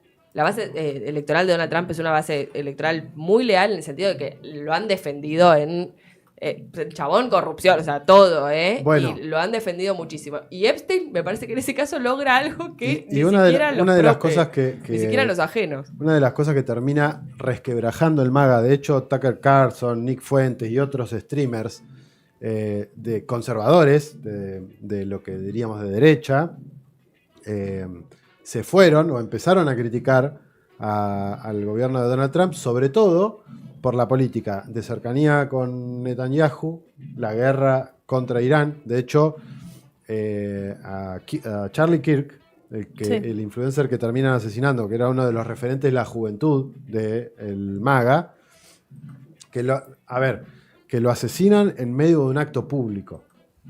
Eso es un mensaje también en sí mismo, porque no es que lo asesinan en su casa mientras dormía, lo asesinan mientras estaba en un acto público. Se habla de que o hay varias corrientes de quiénes pueden ser, si fueron los mismos MAGA, si fueron los israelíes, si fueron los ucranianos. En cualquier caso, cualquiera de los tres casos, eso habla de la podredumbre dentro del sistema político norteamericano. Pero a lo que iba es, gran parte de esa cuestión, lo de Ucrania y lo de Israel, por lo menos en términos de política internacional, es lo que está haciendo parte también de que se fracture esa base social que tenía del MAGA. Porque no quieren la guerra, no quieren seguir financiando armamento para todo el mundo. De ahí también que Estados Unidos se quiera correr de la guerra en Ucrania. Sí. Y que no quiera... Ahí lo de Irán, lo que plantean algunos analistas es que eso viene más por el lado del Deep State y cómo funcionó y hasta dónde Rubio, el canciller, le come la oreja a Trump para que haga determinadas cosas sí o determinadas cosas no. Y también ahí entra lo de Venezuela. Sí, después hay que ver igual, digo, si lo de Ucrania es me quiero correr, si me quiero correr de la guerra en Ucrania, porque después no sé si es me quiero correr. Yo observo, ¿no? Un Estados Unidos que provoca casi la guerra, o sea, que la alimenta. Con Biden. Sí, eso estamos de acuerdo. Bueno, pero es que el choque se está dando dentro de Estados Unidos. Por eso digo. Pero también, ¿hasta dónde no es esta la misma película de siempre? Estados Unidos generando el problema, Estados Unidos yendo a resolver el problema como el gran héroe, y en 2 años la película de Hollywood diciendo así resolvimos la guerra en Ucrania, ganadora del Oscar a Mejor Película. Ustedes vean, esperen. Y la narrativa. 2027, esa es la película, la vimos 778 veces. Claro. Bueno, pero lo que plantean algunos analistas que tienen más conocimiento, por lo menos que yo, sí, es que precisamente esa guerra, ese enfrentamiento interno es tan profundo porque lo que representa Trump es directamente algo que no venía representando el Partido Demócrata, el Partido Republicano desde hace mucho tiempo. Y lo anclan a Andrew Jackson, estamos hablando de 1800 y pico, o a Theodore Roosevelt. Estamos hablando de mucho, Franklin. Estamos hablando de mucho tiempo atrás, de ese choque tectónico dentro de Estados Unidos. Pero, como decíamos hoy, dentro de las estructuras de gobierno, está permeado por todo lo que vivimos en el último tiempo de décadas de gobiernos neoliberales, de gobiernos globalistas, con una misma lógica, sean republicanos o demócratas. Bueno, lo que viene medio como a romper Trump es esa lógica. Que sea bueno, malo o no, eso ya es harina de otro costal, de otra discusión. Lo que muchos coinciden es en esto, que lo que está rompiendo es las viejas estructuras partidarias. Y en esa lógica se cuelan otras expresiones, como la de los Mandani, que vienen no de los demócratas, sino que vienen de los socialistas democráticos, sí, es otra corriente. Lo decíamos, la crisis del bipartidismo en Estados Unidos. La representatividad está rota. Eso es lo que está roto, y lo que se está viendo es ese choque que tiene repercusiones hacia afuera, inevitablemente. No, porque lo que observamos es que efectivamente en la Casa Blanca lo que el gobierno es el lobby, es el lobby sionista, ¿no? De pronto, no, más allá de la expresión política, de a qué partido se represente, bueno, la política es más o menos la misma, y me parece que está claro que Trump rompe con algo de eso, pero hasta dónde no es por la narrativa, ¿no? Le podríamos decir, Donald Trump, la verdad que ya perdiste el Nobel, te podés bajar si querés, no hace falta seguir, pero bueno. Decíamos, esta semana, ya como para cerrar, esto fue, creo, una de las cosas más graciosas que se vieron. Esta semana Donald Trump se juntó con Mandani. Mandani lo fue a ver al despacho Oval. Y a Mandani le hacen una pregunta insistentemente de si... escuchémoslo, veámoslo se van a dar cuenta. Are you affirming that you think President Trump is a fascist? I've spoken about. That's okay. You can just say Okay. yes. Okay. It's easier. It's easier than explaining it. I don't mind. Are you Es espectacular. affirming that you think President No sé Trump si... is a fascist? I've Para spoken quienes, about. no lo están viendo, lo están escuchando nada más, le preguntan a Mandani si Si Donald Trump es un fascista. Claro, si él sigue afirmando que Donald Trump es un fascista. A lo cual, cuando estaba empezando a responder y le dice, sí, estuvimos hablando de eso, Trump le dice, no te hagas problema, decí que sí, no importa. Claro, es más fácil responder que sí. Dale. Pero ahí es donde digo, Trump es muy bicho. Ese tipo de cosas te dan cuenta que en términos de construcción de narrativa, así, Sí. al toque, Trump dijo, sí es lo que crees. Y ahí es donde choca, ahí incluso en ese acto simbólico se puede ver como esta cuestión. Un Mandani que iba a contestar diplomáticamente Sí. y un Trump que no le importa la diplomacia, diciendo, decir que sí es lo que pensaba. Es más fácil que lo expliques diciendo que sí. Y No, y aparte adelantándose. eso, y tal mal, o sea, el chabón no tiene gestos diplomáticos en ningún, o sea, No. que con No respeta- absolutamente nadie. Respeta Ni a solamente. Milei, ¿se acuerdan? Tipo, porque después No. hemos visto eso, ¿no? Como a Milei por poco ni dándole la mano, como muy, como, pero sus gestos, bueno, el chabón es Respeta solamente a quienes se le plantan. Sí. No Bueno, respeta a los que le chupan las medidas. veíamos también la otra semana lo de cómo lo trataba al Golán y también ninguneándolo como así huele un hombre, bla, bla, bla, bla, bla, bla, como esta secuencia de te invito para, no sé, tenerte de mi marioneta graciosa por un Sí. ratito. No, y tan mal no le ha ido. El otro día, ¿qué video veíamos? Era con la primera ministra de Tailandia, Sí. era que De Japón. De Japón. Que, Con que no hizo la reverencia. Sí. O sea, él le chupa huevo a la diplomacia. Y en esa, qué sé yo lo voy a bancar, digamos, como Takaichi. lo voy a bancar, digo, en el sentido de, bueno, por lo menos me parece que es alguien dentro de todo coherente con, digo, Con lo en que dice. Sí, en su actuación, Claro. su discurso es Sí. alguien relativamente coherente. Pero bueno, Hablar de Estados Unidos lleva 40 minutos. siempre. Nada, igual no, arrancamos como casi 7 mandamos la tanda, imagínate. Pero Bueno. sí, media hora hablamos. Escuchamos Y algo de podríamos música y seguir. seguimos. Queda todavía mucho más. Hablando de Roma, noticia en Sputnik Mundo, portal de noticias ruso en habla hispana. Título: reportan que la clase media estadounidense está exhausta y frustrada debido a la inflación. Menos mal que esa gente no vive en Argentina, porque ¿Viste? si no, se le Estaría como ataque nosotros. cardíaco inmediato. Pensemos que tienen un 3% anual de Bueno, pero es inflación. muchísimo para lo que está acostumbrada la población de Estados Unidos. Claro, por eso estoy diciendo. Menos mal que no viven en Argentina, se mueren si viven acá. Esto es como Welcome to the Jungle. Bueno, sí. Esto sería terrible. Los trabajadores están cada vez más cansados de una economía en la que todo está más caro, se lee en una publicación del diario Wall Street Journal, en la que se analiza el impacto del actual costo de vida en los Estados Unidos, sobre todo desde la salida de la pandemia de COVID, pero viene en un acumulado que se mantiene en un 25% por encima de los niveles de 2020, cosa que es preocupante y que, como decíamos recién y analizábamos recién, está generando preocupaciones a lo interno de los Estados Unidos. Pensemos que la inflación que tenemos acá en Argentina la tienen en un año en Estados Unidos. Entonces, que suba la inflación una décima ya es un montón, porque los sueldos no suelen ir acompañando a la inflación. Acá tampoco, pero bueno. No, para nada. Más allá de eso. Bueno, ¿voy? Bueno, título. Bolsonaro intenta romper su tobillera electrónica para fugarse y es detenido. No sé si alguno vio algo al respecto. El expresidente Jair Bolsonaro fue detenido preventivamente este 22 de noviembre porque intentó romper la tobillera electrónica que fiscalizaba sus movimientos.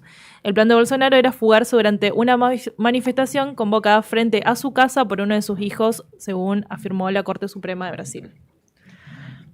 Bueno, arrancó la cumbre del G20 en Johannesburgo, sin la presencia de Donald Trump, que ya había anunciado su boicot a la cumbre. Tampoco de Milei. Y tampoco de Javier Milei, por supuesto, que no fue en representación de la República Argentina. ¿Pero mandamos a alguien? No mandamos a nadie.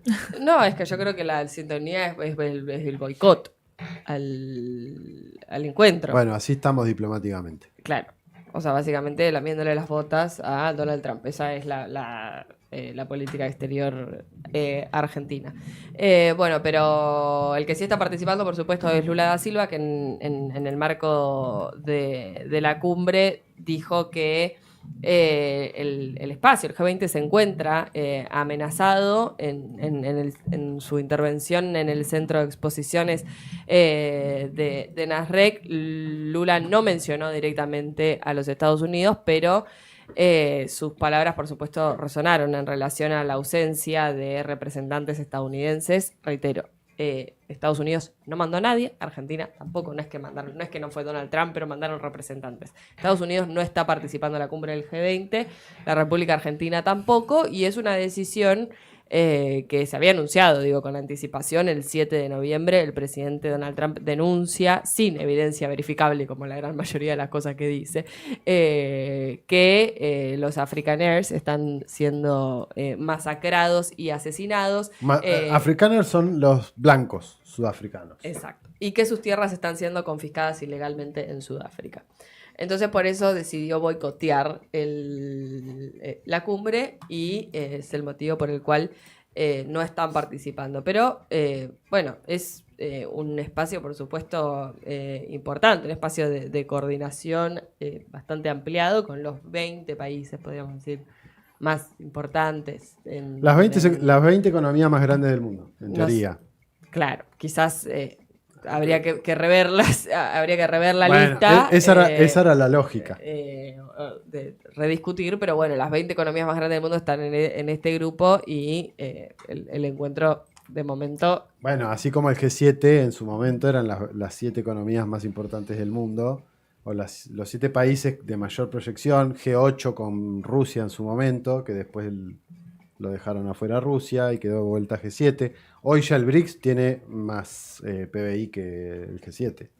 Claro. Más PBI, más población, más proyección de seguir creciendo.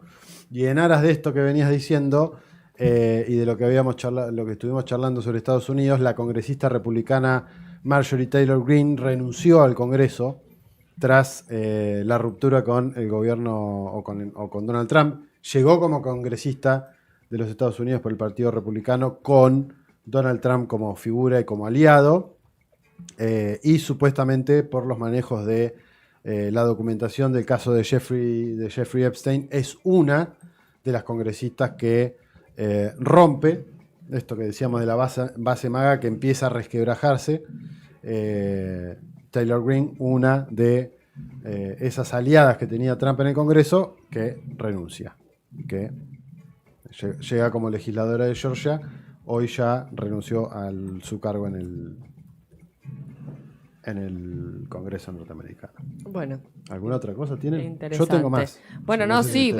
Se van a celebrar elecciones en Honduras el fin de Mañana. semana. No, ¿el fin de que viene? El 30 de noviembre, el domingo 30. El domingo que viene. Así que es el otro domingo. Bueno, 3 propuestas electorales con posibilidades de ganar. Por supuesto hay más candidatos, pero bueno, las encuestadoras dicen que hay 3 posibles candidatos que pueden ganar. Rixi Moncada básicamente es la abogada y figura histórica del Partido Libre, el partido oficialista. Ella, de hecho, cofundó este partido junto al expresidente Manuel Zelaya y la propia y actual presidenta Xiomara Castro. Ella fue ministra de Defensa hasta hace poquito, que renunció para lanzarse a la campaña electoral. Ella sería la propuesta de continuidad y una de las que tiene posibilidades de ganar. Y después hay otros 2 candidatos, Nasri Afura, que es un empresario hondureño ligado al sector de la construcción, fue diputado, fue alcalde de Tegucigalpa durante 2 periodos hasta el año 2022, y Salvador Nasralla, que es un expresentador de televisión Que había estado, pero qué raro esto, pero ¿no? que De había vuelta. estado con Zelaya. Era el candidato de Zelaya en su momento. Claro, Más rara. de Después hecho, se peleó. Claro, después se pelearon. Fue Pero bueno. primer designado presidencial, un cargo que era equivalente al de la vicepresidencia Pasa qué durante cosa. la mayor parte de la presidencia de Xiomara Castro. Ujú. Renunció en 2024. Bueno, Iba a hacer camino propio, evidentemente, Sí. o tiene diferencia política. Sí, en las elecciones del 2021 él se había presentado también aparte, pero retiró su candidatura para apoyar a Xiomara Castro. Eso hizo que, fuera incluido dentro del esquema de gobierno. Ahora va por su parte, pero para el oficialismo hoy es un títere de la oligarquía golpista. Que llaman esos. Así que ellos son los tres que tienen hoy posibilidades de ganar. Hay 6,3 millones de hondureños y hondureñas convocados al proceso electoral, pero bueno, en un contexto bastante tenso de la política de Honduras. Sí, bueno, yo mencionaba hoy algo de esto por encima, pero que tiene que ver justamente también con todo el conflicto que está viviendo Venezuela, que es la reafirmación del acuerdo de asociación estratégica y cooperación que tiene Rusia con Venezuela, que si bien fue firmado el 7 de mayo de este año, recién el día de ayer, si no me equivoco, fue aprobado por la Asamblea Nacional de Venezuela, básicamente para que tenga como este apoyo de legitimidad. Y el acuerdo básicamente lo que busca es extenderse por 15 años, o sea, hasta el 2041, implica la explotación y exportación del crudo y de gas con empresas que tienen ambos países que trabajan en conjunto, que son Boquerón Sociedad Anónima y Petroperija, también Sociedad Anónima, conformadas por PDVSA y por socios privados de Rusia. Así que también digo, es como por parte de Rusia poner una pata muy fuerte en Venezuela en el conflicto que está llevando hoy con Estados Unidos. Bueno, parte de la revancha de Putin respecto de lo de Ucrania. También se puede leer de esa manera. Que más allá de que Venezuela es hoy por hoy un país BRICS sin serlo. Esto lo decíamos la semana pasada con Mafi, lo charlábamos con Mafi Barreto, María Fernanda Barreto. Charlábamos esto. Hoy por hoy Venezuela es un país de los BRICS. Tiene muy buenas relaciones con Rusia, con China, con Irán, con Turquía, con Arabia Saudí, con Emiratos Árabes. Es prácticamente socio, excepto con Brasil, que tiene algún roce, también por compartir zona geográfica. Con el resto tiene muy buena relación y se ve sobre todo en la relación que tienen con Rusia y con China particularmente. Y con los iraníes, no me quería olvidar de eso. Una última para cerrar. Panamá al parecer va a pedir la adhesión permanente al Mercosur. Esto es una noticia que también surge en estos días. En un comunicado, José Raúl Murillo, su presidente, lo plantea como necesidad de fortalecer el bloque regional. Hoy es miembro asociado. Hoy es miembro asociado, sí. Pero en teoría pediría la participación permanente en este bloque, cosa que en su momento también había hecho Venezuela, había hecho Bolivia, después por diferencias políticas lo sacaron, bla, bla, bla. En fin. ¿Separamos y sorteo? Separamos y sorteo. Ocupar África, invadir 5 países de América Latina y destruir Medio Oriente. De ser imposible al primero que esté a la izquierda. Los planes del injerencismo yanqui desenmascarados en Marcha de Gigantes. Por Radio Trinchera.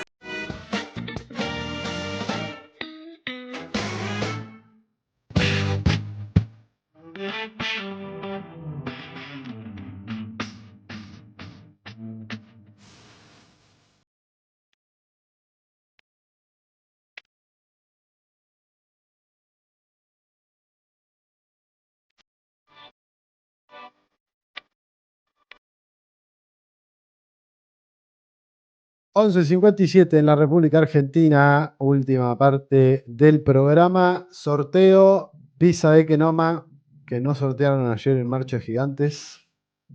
En Marcha de Gigantes, no, en la Marcha de Gigantes, Marea. La marea se las pasó por arriba.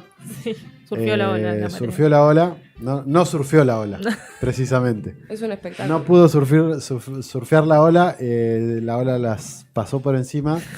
Y bueno, vamos a hacer el sorteo acá. Se lo robamos. 9, 8, 7, 6, 5, 4, 3, 2, 1. Roberto José Ibáñez. Roberto José Ibáñez se acaba de ganar Qué suerte una pizza que de tenés, quenoma. Una pizza de quenoma, qué rico. Es muy Qué rica rico, esa pizza. por favor. Es muy rica la pizza de quenoma. Sí, muy buena. Un gran abrazo a toda la gente de Quenoma que banca este proyecto comunicacional. Señoras y señores. Increíble. Estamos antes de las 12 del mediodía finalizando este programa. Es lo que debería suceder. No tuvimos entrevista. No vino More que nos caga pedos y nos pasamos. Son como una conjunción de hechos que desencadenan este tipo de cosas. Sí, es probable. A ustedes que estuvieron del otro lado, muchas gracias por estar participando. Recuerden que si quieren participar de los sorteos, de los descuentos, se pueden suscribir en el código QR que aparece en pantalla al margen inferior derecho de sus pantallas. Si no, pueden ingresar en www.revistatrinchera.com/comunidad. A ustedes les sirve porque se pueden suscribir y tener muchos descuentos en varios lugares. Claro. No solamente aquí en la ciudad de La Plata, sino en distintos lugares del país también. A nosotros nos ayuda a seguir construyendo este medio de comunicación popular y a generar comunidad, que es lo que hay que hacer en definitiva para tratar de generar un proyecto colectivo. No individual, no individualista, sino colectivo. Operación técnica y producción en el día de hoy, Caro Fernández. Todo. Te amamos, Caro. Vivi Seijá, Miranda Cerdá Campano y quien les habla, Nicolás San Pedro. Tengan buena semana, nos reencontramos el próximo sábado para seguir analizando qué sucede en este cada vez más alocado mundo en el que nos ha tocado vivir. Adiós. Desde Comunidad Ferroviaria nace Radio Trinchera, un viaje distinto.